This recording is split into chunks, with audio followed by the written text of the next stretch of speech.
इस दुनिया का सबसे बड़ा अपराध क्या है? थक कर और हताश होकर बैठ जाना। ये सोच लेना कि मैं कुछ कर नहीं सकता हूँ, हार मान कर बैठ जाना। और ये एक कमज़ोर मानसिकता को दर्शाता है।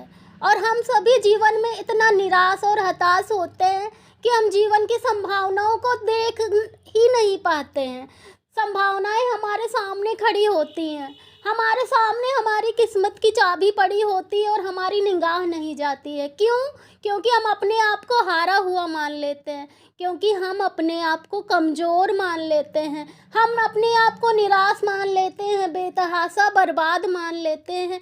हम अपने जीवन से समझौता कर कर हार मान कर बैठ जाते हैं। हम मान लेते हैं कि यही हमारी किस्मत है, हम मान लेते हैं हमारी किस्मत के दरवाजे बंद हो गए हैं, हम मान लेते हैं कि हमारे पास अब कुछ नहीं है। यह सबसे बड़ी कमजोरी की निशानी है। इस विविधतापूर्ण देश में अनंत संभावनाएं हैं हमारे लिए, जिधर देखो उधर संभावनाएं हैं। आप एक रेत से महलों का घर बनाकर तैयार कर सकते हैं, करोड़ों की संपत्ति बनाकर तैयार कर सकते हैं।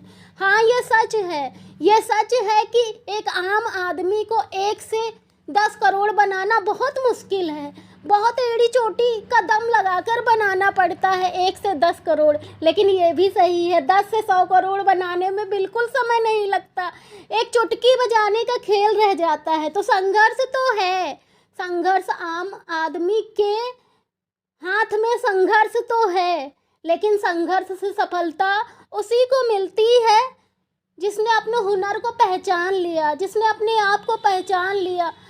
सफलता उसी को मिलती है जिसने कमजोरियों को नकार दिया। सफलता उसी को मिलती है जिसने हार मानना छोड़ दिया।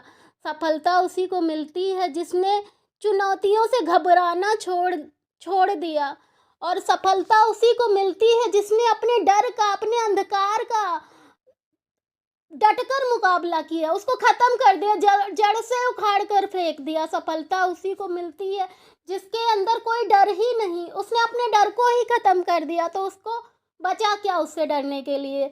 और वैसे भी जब एक इंसान के पास खोने के लिए कुछ नहीं होता है और पाने के लिए सब कुछ होता है ना, तो वो इंसान निराश कैसे बैठ सकता है। उसके सामने तो पूरी दुनिया पड़ी है जीतने के लिए, और आज हर एक आम इंसान के पास कुछ भी नहीं है खोने के लिए।